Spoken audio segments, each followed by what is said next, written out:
तो भाई supreme court का ऐतिहासिक फैसला आ चुका है। यूजीसी के द्वारा जो नए नियम पेश किए गए थे कॉलेज यूनिवर्सिटियों के लिए, उसके ऊपर भाई सुप्रीम कोर्ट ने स्टे लगा दिया है। साथ में कुछ प्रिय प्रिय शब्दावली भी दी है और बोला है कि यह नियम केवल जनरल कैटेगरी के लिए ही नहीं बल्कि एससी एसटी और ओबीसी कैटेगरी के जितने छात्र हैं उनके लिए भी लॉन्ग टर्म के अंदर हानिकारक है भाई।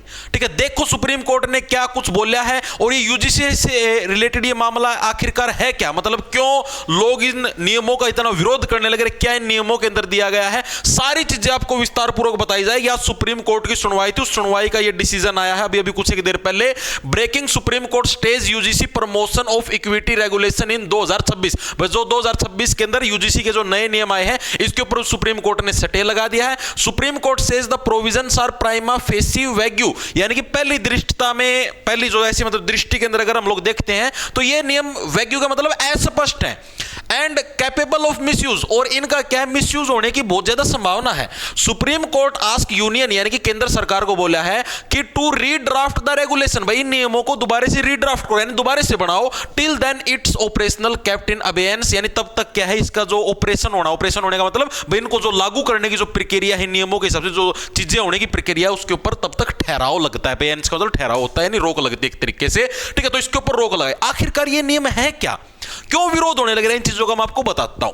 यूजीसी के द्वारा 2023 के अंदर कुछ नियम बनाए गए थे और अभी अभी यूजीसी के द्वारा 2026 के अंदर नियम बनाए। ये यूजीसी है क्या चीज, यूजीसी है यूनिवर्सिटी ग्रांट कमीशन, जो कि जितने भी हरियाणा के अंदर लगा लो, पूरे भारत के अंदर लगा लो, जितनी भी यूनिवर्सिटियां हैं इन सभी यूनिवर्सिटियों को जो मान्यता प्रदान करती है, इन यूनिवर्सिटियों को जो पैसा देती है, वो सारी चीजों को हैंडल करने का काम करती है यूजीसी।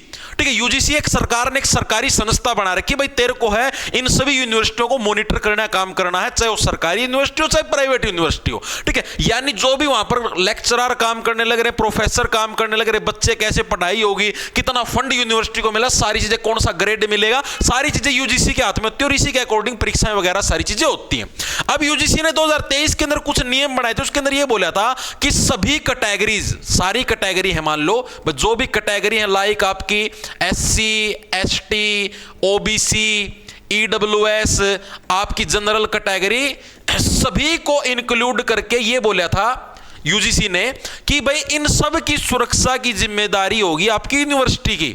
सुरक्षा की जिम्मेदारी, सुरक्षा की जिम्मेदारी किस बिहाफ में, मतलब किस चीज के केंद्र में, भाई जो भी आपके यूनिवर्सिटी के अंदर अगर कोई भी भेदभाव होता है इन बच्चों के साथ, ठीक है, तो उसके लिए आप क्या करोगे। जैसे मान लिया किसी भी बच्चे ने शिकायत करी, भाई मान लिया कोई व्यक्ति जनरल का हो, एससी बीसी ओबीसी किसी भी कास्ट का हो, अगर वो बच्चा शिकायत करता कि इस बच्चे ने मेरी रैगिंग करी है या कुछ भी मेरे को आपत्तिजनक कुछ बोला, कुछ भी लगा लो, तो उस केस में क्या यूनिवर्सिटी पहले उसकी इन्वेस्टिगेशन करेगी कि हाँ भाई इस बच्चे ने इस चीज का इस टाइप से सच में कुछ बोला क्या, उसके बाद उस बच्चे के ऊपर कार्रवाई करते हुए उसको यूनिवर्सिटी से सस्पेंड करेगी। ठीक है, या फिर उसका दाखिला भी काट सकती है, उसके कैरियर को जीरो चौपट कर सकती है। यूनिवर्सिटी के हाथ में चीजें दे रखी थी, ठीक है जी, ये चीजें बहुत अच्छी थी। लेकिन 2026 के अंदर अभी 13 जनवरी को क्या है, यूजीसी के द्वारा नए नियम लागू करे गए। जिन नियमों के तहत यूजीसी ने यह बोला कि इसके अंदर से जो जनरल ईडब्ल्यूएस इनको निकालो बाहर। ठीक है, अब बोला कि एससी एसटी ओबीसी सिर्फ इन 3 कैटेगरीज और साथ में आपका ये पीडब्ल्यूडी हो गए या फिर जो भी महिलाएं हैं वुमेन होगी। ठीक है, वुमेन तो इसके अंदर भी थी, मैं लिखने भूल गया। ठीक है, वुमेन, अगर इन चारों पांचों कैटेगरीज के जो लोग हैं अगर ये किसी के भी खिलाफ शिकायत करते हैं, इसके अंदर जनरल को शुमार नहीं किया गया, अगर ये किसी भी बच्चे के खिलाफ शिकायत करते हैं हाँ भाई इसने मेरा इस टाइप से शोषण कराया, कुछ भी बोला, तो उस केस के अंदर यूनिवर्सिटी को आदेश दिया गया है कि वो बच्चे को डायरेक्ट सस्पेंड करेगी। यानी उसको जिस दिन शिकायत आई उसी दिन क्या है उसको यूनिवर्सिटी से निकाल दिया जाएगा और तब तक वो सस्पेंड रहेगा जब तक कि इन्वेस्टिगेशन पूरी नहीं होती। ठीक है, जैसे ही यूनिवर्सिटी अपनी इन्वेस्टिगेशन पूरी कर लेती है कि हाँ भाई ये दोषी है या नहीं है, उसके बाद ही उसको डिसाइड किया जाए कि ये यूनिवर्सिटी में बच्चा आएगा या नहीं आएगा। जैसे मान लो ये प्रूव हो जाता है कि ये दोषी है तो फिर परमानेंट निकल ही गया, और बाय चांस प्रूव होता है कि ये दोषी नहीं है, यानी मान लो ये चीज 1 महीने के बाद प्रूव हुई, यानी 1 महीने तक ये बच्चा घर पे बैठेगा, भाई यूनिवर्सिटी में नहीं आ सकता, यूनिवर्सिटी से एक तरीके से इसका नाम कट गया। ठीक है, 1 महीने के लिए ऐसे समझो, छुट्टी पे भेज दिया ये घर पे। ठीक है, अब इसके अंदर जो को पहली चीज तो गलती यहां पर है कि भाई इसके अंदर आप लोग जनरल कैटेगरी के बच्चों के साथ भेदभाव करने लग रहे हो या जो आपकी ईडब्ल्यूएस कैटेगरी है उसके साथ भेदभाव करने लग रहे हो। यार सीधी सी बात ये क्या बच्चे नहीं है, आप कास्ट के आधार पर सुरक्षा के केंद्र सुरक्षा की जो मतलब सिचुएशन है उसके अंदर थोड़ी ना भेदभाव कर सकते हो। आप कास्ट के आधार पर हम लोग मानते हैं कि भाई आप लोग इन चीजों को बढ़ावा देते हो कि हाँ भाई जो मान लो दूसरे तबके के लोग हैं भाई, जो समाज के अंदर आर्थिक स्थिति के हिसाब से आगे नहीं बढ़ पाए भाई, उनको आगे बढ़ाएंगे, ठीक है, वो चीज ठीक है भाई, क्योंकि वो पुराने समय से भाई उस मतलब आर्थिक स्थिति के रूप में पिछड़े हुए तो आगे आने लग रहे, कोई दिक्कत की बात नहीं है। लेकिन आप सुरक्षा की दृष्टि से ये चीजें थोड़ी ना कर सकते। आप तो कल को ऐसे भी बोल दोगे कि भाई कोई भी जनरल कैटेगरी का बच्चा है, ईडब्ल्यूएस कैटेगरी का बच्चा, उसके जगह कोई थप्पड़ मार जाओ, कोई पुलिस के अंदर एफआईआर दर्ज नहीं होगी। ये तो इस टाइप के कानून बन गया है, मानने लग रहे इस चीज को। और जो सबसे जो बैड पॉइंट वो ये है, अगर मान लो कोई बच्चा झूठी शिकायत करता है, मान लिया एससी एसटी ओबीसी कैटेगरी का कोई बच्चा अगर झूठी शिकायत भी करता है तब भी उसके खिलाफ कोई कार्रवाई नहीं होगी। मान लिया कि इस बच्चे को सस्पेंड कर दिया, उसकी इन्वेस्टिगेशन करेगी, इन्वेस्टिगेशन में पाया गया भाई इस बच्चे ने इसकी झूठी शिकायत करी थी, ठीक है, इस बच्चे को वापस बुला लिया गया, तो भी क्या है, जिसने शिकायत करी उसके खिलाफ कोई कार्रवाई नहीं होगी। हालांकि जब 2023 के अंदर नियम थे उसके अंदर यह था अगर कोई झूठी शिकायत करता तो उसके खिलाफ कार्रवाई होगी कि भाई इसने झूठी शिकायत क्यों करी, उसको सस्पेंड किया जाएगा फिर, ठीक है। यहां पर इस चीज को भी हटा दिया, यानी एक तरीके से आप लोग देखो तो यार ये तो यार ब्लैकमेलिंग का सिस्टम बन जाएगा इन फ्यूचर। मान लो अभी तो क्या पता किसी को कोई दिक्कत ना हो, आगे भविष्य में अगर आप जैसे आगे बढ़ते जाओगे तो यार आगे मतलब ये सोच ले भाई ओ जनरल कैटेगरी का बच्चा है, फर्स्ट आने की सोच है, ठीक है, चलो इसकी झूठी शिकायत कर देता हूं, सस्पेंड हो जाएगा ऑटोमेटिक फर्स्ट की कैटेगरी से बाहर। इलेक्शन होने लग रहे हैं, इलेक्शन के अंदर देखो कि हाँ भाई वो जनरल कैटेगरी का है, इलेक्शन के अंदर जीतने की संभावना है, शिकायत करो इसकी झूठी, 1 महीने के लिए सस्पेंड, इतने इन्वेस्टिगेशन होगी, इतने इलेक्शन हो लेंगे।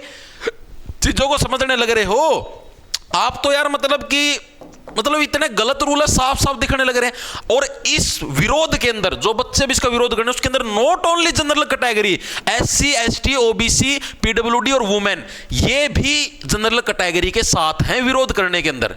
ये खुद कहने लग रहे हैं कि आपकी वजह से कॉलेजों के अंदर, यूनिवर्सिटियों के अंदर बच्चों के अंदर आपस में लड़ाई होगी, ठीक है, इस जातिगत भेदभाव की वजह से बच्चे आपस में लड़ेंगे कॉलेजों के अंदर, उनका भाईचारा खराब होगा। आप खुद बताओ, जब आप कॉलेज यूनिवर्सिटी के अंदर पढ़ते थे क्या आपको पता होता था कि भाई मेरा दोस्त किस जात का है, किस कैटेगरी का है? भाई मैं खुद पढ़ा हूं, मैंने तो कभी ये चीज कभी मतलब पूछने की भी हिम्मत को नहीं यार, कभी यह चीज दिमाग में आई है को नहीं, मत तो दूर की बात, कभी ये चीज दिमाग में भी नहीं आई कि भाई हम ये पूछे कि हाँ भाई तू किस कैटेगरी का, तू किस जात का है। सारे साथ बैठ के खाया कर दे, कैंटीन में खाया कर दे, एक टिफिन आया कर दे, एक टिफिन में सारे जने बैठ के खाया कर दे, कदे नु पूछे भी कौन भाई कौन सी जात का कौन। और ये चीज अगर होगी फिर तो ऑटोमेटिक भेदभाव होगा। तो सुप्रीम कोर्ट ने भी यही बोला कि ये चीजें अभी आपको लगेगा ठीक है, लेकिन लॉन्ग टर्म में देखोगे तो इनके बहुत नेगेटिव रिजल्ट है भाई। बच्चों के अंदर, कॉलेजों के अंदर, ये समझ लो यूनिवर्सिटियों के अंदर जातिगत भेदभाव बहुत तकड़ा हो जाएगा। हमें प्रयास तो ये करने चाहिए कि जो अभी भी थोड़ा मोटा जातिगत भेदभाव है इसको भी हम लोग खत्म करें। हालांकि अब काफी हद तक खत्म हो चुका है, लेकिन सरकार की दृष्टि से नहीं हुआ है। अगर हम लोग आम पब्लिक के हिसाब से देखें तो आप लोगों ने देखा होगा पुराने समय के अंदर यह था कि कोई जनरल कास्ट का व्यक्ति हो, जो दूसरी कास्ट का व्यक्ति हो, उसको नीचे बिठाता था कि हमारे घर के अंदर आएगा तो तुम वहां पर उधर उसके गेट के पास बैठेगा नीचे, ठीक है। लेकिन आज के दिन में तो जनरल कैटेगरी का चाहे एससी बीसी किसी भी कैटेगरी का सारे एक साथ बैठते हैं, एक साथ खाते हैं, एक साथ पीते हैं, ठीक है, एक साथ कुर्सियों पर बैठते, कोई ऐसी ऊंच नीच का भेदभाव नहीं है। तो चीजें सुधरने लग रही है, तो सरकार इसको क्यों नहीं सुधारने का प्रयास करने लग रही है? सरकार इसको वापस से क्यों उसी दलदल के अंदर घुसेड़ने लग रही है जो पुराने समय से समाज के अंदर चलती हुई चीजें आने लग रही थी? सरकार को यह सोचना चाहिए कि हाँ भाई इन चीजों के अंदर इंप्रूवमेंट करें, धीरे धीरे इस कास्टिज्म सिस्टम को ही खत्म कर दें ताकि लोगों के बीच में जातिगत भेदभाव रहे ही नहीं। लेकिन सरकार को वोट कैसे मिलेंगे भाई? जब तक ये कास्टिज्म सिस्टम चलता रहेगा तभी तक तो इनको वोट मिलते हैं, ठीक है। जनता जब तक, जिस दिन जनता एक होगी ना उस दिन तो सरकार को बोलने के लिए छोड़ेंगे ही नहीं, उस दिन तो देश का विकास हो ही जाएगा। तो सरकार का मेन लक्ष्य रहता ही है कि जनता को कैसे अलग थलग करे रखे, ठीक है। कहीं पर भाषा के आधार पर अलगाववाद फैला दो, कहीं पर धर्म के आधार पर अलगाववाद फैला दो, कहीं पर वहां पर ना बात बने तो जाति के आधार पर फैला दो। मानने लग रहे हो इस चीजों को? तो ये सरासर गलत है और आज सुप्रीम कोर्ट ने भी इसके ऊपर सटे लगा दिया है और साफ साफ बोल दिया है कि दोबारा से इन रूलों को बनाओ, ठीक है। आप लोगों की इस चीज के ऊपर क्या राय है, क्या आप लोगों के विचार हैं, कमेंट करके जरूर बताएं। आप लोगों के हिसाब से क्या सुप्रीम कोर्ट ने सही किया या नहीं किया? आप लोग इसके ऊपर क्या अपनी टिप्पणी देना चाहते हो, कमेंट करके जरूर बताएं। मिलते हैं आप सभी से फिर कभी अगले सेशन के साथ।